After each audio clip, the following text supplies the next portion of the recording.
नमस्कार दोस्तों, स्वागत है आपका एक शानदार वीडियो में। इस वीडियो में हम लोग लॉ के एमसीक्यूज़ डिस्कस करेंगे। ये एमसीक्यूज़ बीएनएस, बीएनएसएस, बीएसए और सीपीसी कॉन्स्टिट्यूशन से रिलेटेड है। काफ़ी इजी क्वेश्चन है, बहुत ज़्यादा टफ नहीं है। और ये क्वेश्चन आपके जितने भी कॉम्पिटिटिव एग्जाम हैं लॉ से रिलेटेड वहाँ पूछे जा सकते हैं। और मतलब मैंने प्रीवियस ईयर से ही उठाए हैं। और बीएनएस, बीएनएसएस के तो नए क्वेश्चन हैं, ठीक है।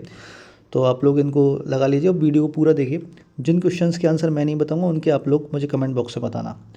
दूसरी चीज़, ये जो ऑल इंडिया बार एग्जाम की तैयारी कर रहे हैं उनके लिए तो काफ़ी इंपॉर्टेंट है ना। तो चलिए फ्रेंड स्टार्ट करते हैं। पहला क्वेश्चन है, in which case was a registered society to be an authority for the purpose of article 12।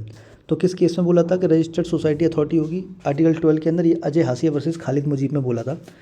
उसके अलावा जो दूसरे केसेस हैं जैसे RD Sethi versus international airport authority, इसमें इंटरनेशनल एयरपोर्ट अथॉरिटी को बोला गया था कि comes under the article of 12।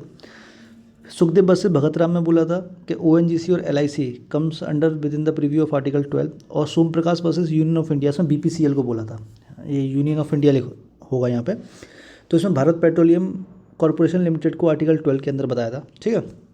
उसके बाद आ जाओ question number 2, in which case did the supreme court of India held that fundamental right can not be waived. तो फंडामेंटल राइट वेव नहीं किए जा सकते, किसने बोला था? ये बसेसर नाथ वर्सेस आईटी कमिश्नर, ये 1959 का केस है सुप्रीम कोर्ट का, ठीक है। Golaknath versus state of Punjab में बोला था कि parliament has unlimited power to amend the constitution including part 3, ठीक। उसके बाद है question number 3, by which amendment clause 4 B inserted into article 16। तो आर्टिकल 16 में जो क्लॉज 4 बी ऐड किया था वो 81 कॉन्स्टिट्यूशनल अमेंडमेंट से किया गया था। इसमें एक दूसरा क्लॉज भी है, क्लॉज 4A है ना, अनुच्छेद 16 के अंदर एक क्लॉज 4A है।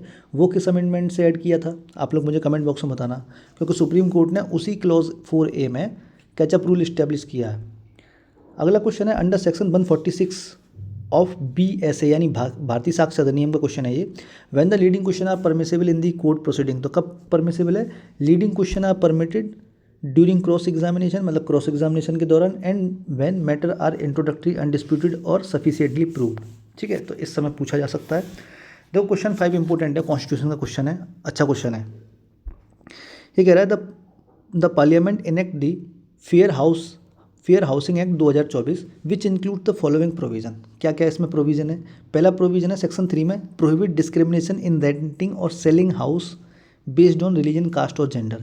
सेक्शन 3 इस चीज़ को प्रोहिबिट करता है, कोई भी अपना घर इस बेस पे नहीं बेचेगा कि उसका रिलीजन क्या है, कास्ट क्या है, जेंडर क्या है, ठीक है। इस चीज़ को पूरी तरीके से प्रोहिबिट करता है।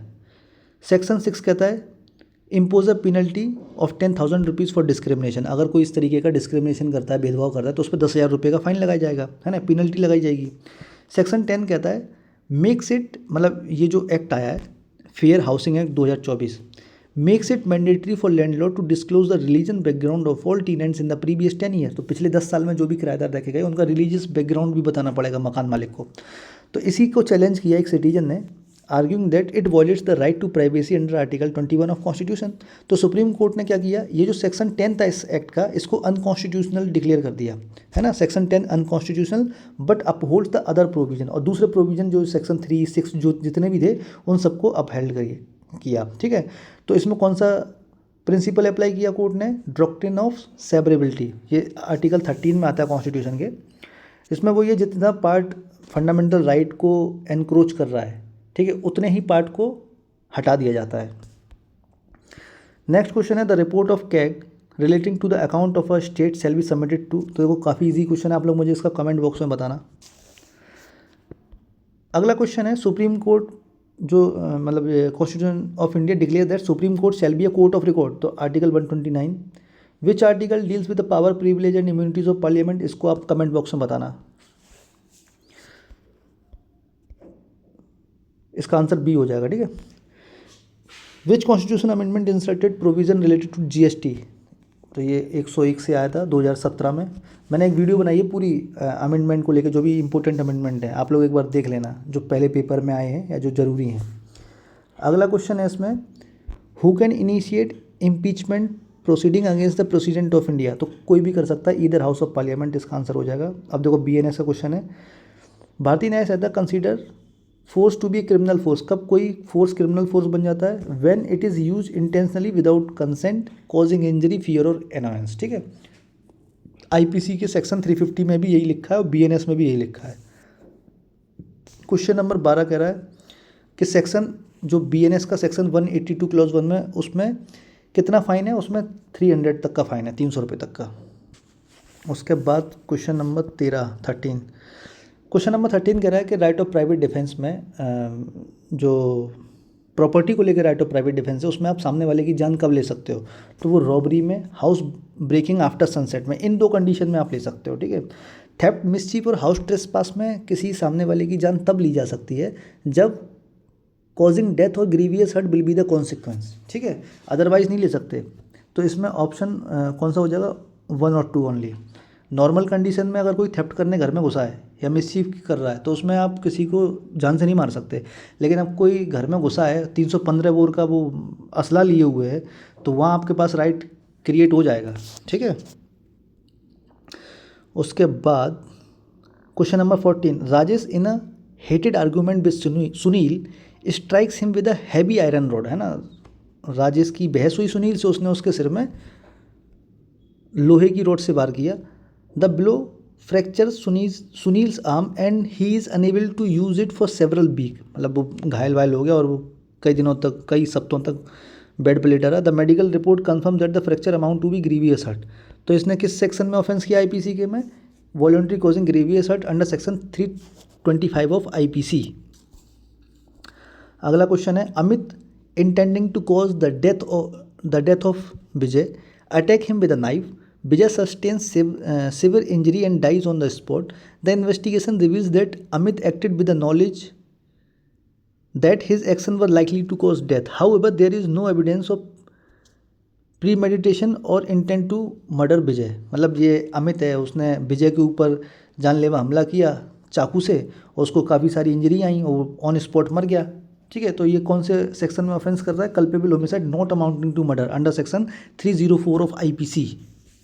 अब आप लोग मुझे सेक्शन कमेंट बॉक्स में ये बताना कि culpable homicide not amounting to murder का सेक्शन कौन सा है अभी नए BNS में। अगला क्वेश्चन है, Amit and Rani decided to break into a house at night with the intent of stealing valuables. मतलब ये 2 लोग हैं, अमित और रानी, ये क्या करते हैं, चोरी करने के कहते हैं, चोरी करेंगे फलाने घर में जाके रात में और वहाँ से वैल्यूएबल चीज़ों को चुराएंगे। अब ये जाते हैं और घर में घुस जाते हैं, लेकिन कुछ चुरा नहीं पाते, उससे पहले वहाँ का मालिक आ जाता है, मालिक जाकर रिपोर्ट कर देता है। तो इनके ऊपर कौन सा ऑफेंस लगेगा, house trespass with intent to commit theft. Option 20 का राइट आंसर हो जाएगा। अगला क्वेश्चन है, punishment of rape in case where the victim is a women below the age of 16 और 12 is included in which section of BNS। ये है आपका section 65 में। ऑप्शन 20 का राइट आंसर हो जाएगा। सेक्शन वाले क्वेश्चन तो इजी होते हैं और ऐसे ही आते हैं। देखो अभी एक नया ऑफेंस ऐड किया है स्नैचिंग का, ये सेक्शन 304 में ऐड किया है, किसमें, 304 में। उसके बाद है, consider the following statement and answer the question given below. Mister Patel being a police officer, ये BNSS का क्वेश्चन है। Mister Patel being a police officer receive a complaint and information that Raju was involve in a bank robbery. Mister Patel एक police officer हैं, उन्हें एक information मिलती है कि राजू किसी बैंक रॉबरी में इन्वॉल्व है and also help to hide the valuable properties, और उसने जो वैल्यूएबल प्रॉपर्टीज़ है उसको छुपाने में भी मदद की अपने फार्म में, ठीक। और ऐसी जानकारी उसे 2 गांव वालों ने दी as stated by 2 villager. With this regard consider the following. अब क्या इसमें कंसीडर करना है, the police officer mister Patel may arrest Raju without warrant when. तो ये बिना वारंट के कब अरेस्ट कर सकते हैं, Raju can be arrested only if commits non cognizable, ये तो गलत हो गया। दूसरा है कि since the reasonable complaint against Raju has been received and there is a strong suspicion that due to testimony of villager. देखो इसको ऑप्शन 2 राइट आंसर हो जाएगा, ठीक है। और ऑप्शन 4 देखो, इसमें Raju can be arrested so as to prevent him, मतलब राजू को इसलिए भी बिना वारंट के गिरफ्तार किया जा सकता है वो जाके इंड्यूसमेंट थ्रेट और प्रॉमिस वगैरह ये सब ना दे, किसको, जिसको उस केस के फैक्ट वगैरह पता है, ठीक है। तो 2 और 4 इसके सही आंसर होगा। ऑप्शन 20 का राइट आंसर हो जाएगा। BNSS introduce the provision of registration of FIR relating to the commission of cognizable offence irrespective of area where the offence is committed. The FIR is known as zero FIR, ठीक है। और question 20 का option B हो गया। Question 21, the BNSS mandate a forensic team to visit the crime scene to collect evidence for the offence punishable with imprisonment for at least 7 year. इस question का आप लोग मुझे सेक्शन बताना किस सेक्शन में लिखा है BNSS के, ठीक है। Which section of BNSS allows for trials in absentia, मतलब in absence of proclaimed offender. तो किस सेक्शन में बोला गया? 356 में बोला गया। किस में बोला गया? 356 में। उसके बाद which section of BNSS facilitates trial and proceeding to be held in electronic mode. तो किस में बोला गया? 530 में। Question 23 option D. Which section of BNSS repeals the CRPC। कौन सा सेक्शन कहता है कि रिपील कर दिया हमने CRPC को? ये 531 कहता है। ठीक है, ये याद कर लेना है, पूछा जाएगा आगे पेपर में 531 वाला। तो which section mandates state government prepare and notify a witness protection scheme. तो देखो विटनेस प्रोटेक्शन स्कीम 398 में है ना, with a view to ensure the protection of witness. किसमें? 398 में, BNSS के 398। अगला क्वेश्चन है which section of BNSS mandate the appointment of designated police officer. ये देखो नया एक प्रोविज़न आया है, designated police officer in each district and police station. मतलब प्रत्येक जिले के प्रत्येक पुलिस थाने में एक नामित पुलिस अधिकारी नामित किया जाएगा जो कि ASI के रैंक से नीचे नहीं होगा। ठीक है, ये है आर्टिकल सेक्शन 37 में, 26 का C। अगला question which section of BNSS introduce provision for identifying, attaching and forfeiting the property of proclaimed offender located outside India. ये 86 में होता है। आप लोग मुझे CRPC का कौन सा सेक्शन था वो बताना मुझे। ठीक है, ऑप्शन डी इसका राइट आंसर हो जाएगा। विच section of BNSS places restriction on the adjournment of trial ensuring the expeditious resolution of case. ये है आपका ऑप्शन सी 346 में। मतलब केस के जल्दी निपटारे के लिए एडजर्नमेंट को रिस्ट्रिक्ट किया गया है, जल्दी से जल्दी केस ख़त्म हो, एडजर्नमेंट ना है, यानी स्थगन, है ना। देखो ये यहाँ से CPC है।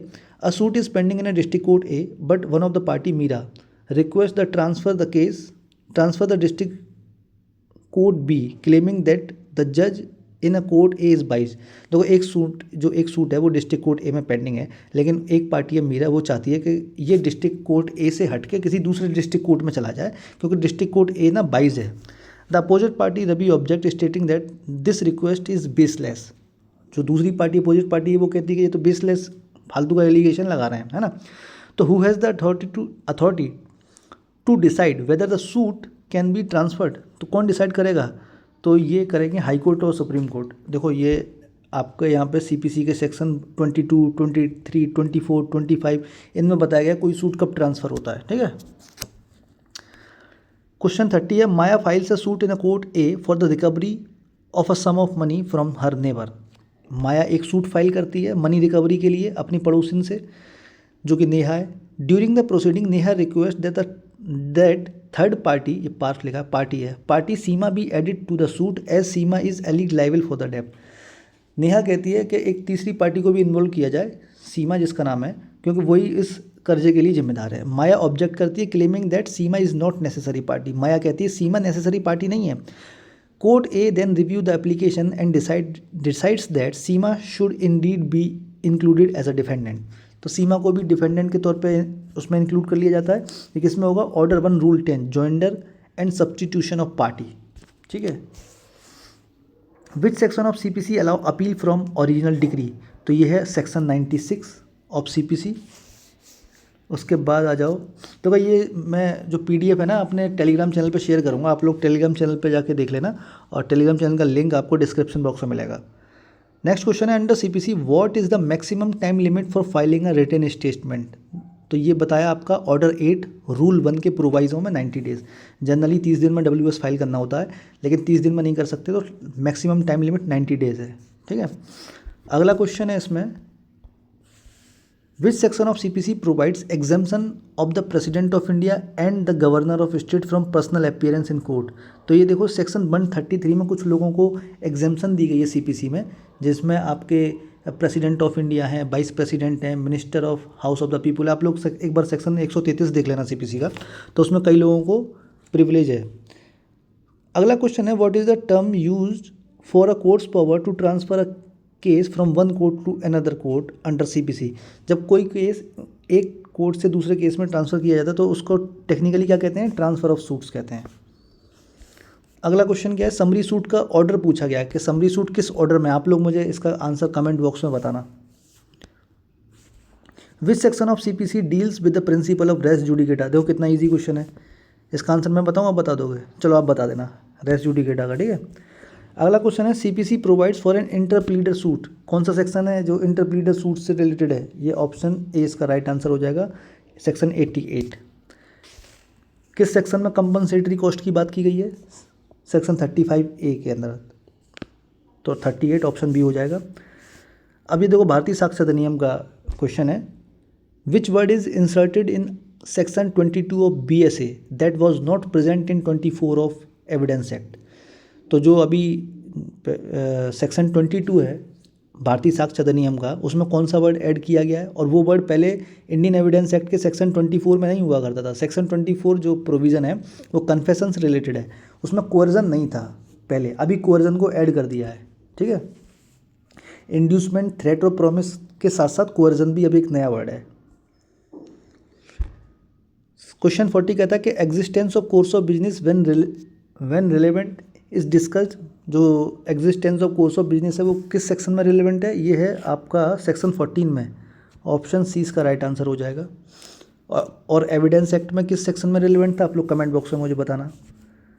नेक्स्ट क्वेश्चन है, in a criminal trial Rajesh is accused of theft. During the investigation the police recover a stolen laptop from a location known to be frequented by Rajesh. मतलब क्या है कि राजेश के ऊपर एक क्रिमिनल ट्रायल चल रहा है चोरी का, और इन्वेस्टिगेशन के दौरान पुलिस ने एक चोरी किया हुआ लैपटॉप बरामद किया लोकेशन से जो राजेश ने बताई थी। उस लैपटॉप पे फिंगरप्रिंट्स मिले राजेश के। तो according to Bharatiya Sakshya Adhiniyam how should the court interpret the piece of evidence? तो इसका आंसर क्या हो जाएगा? देखो इसका ऑप्शन बी देखो,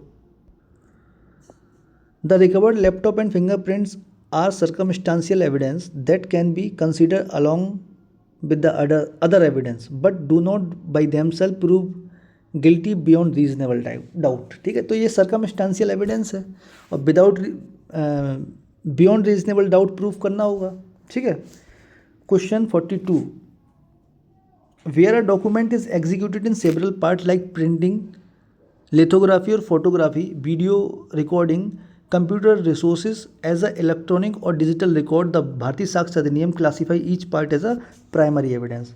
मुझे आप लोग प्राइमरी एविडेंस का सेक्शन कमेंट बॉक्स में बताना।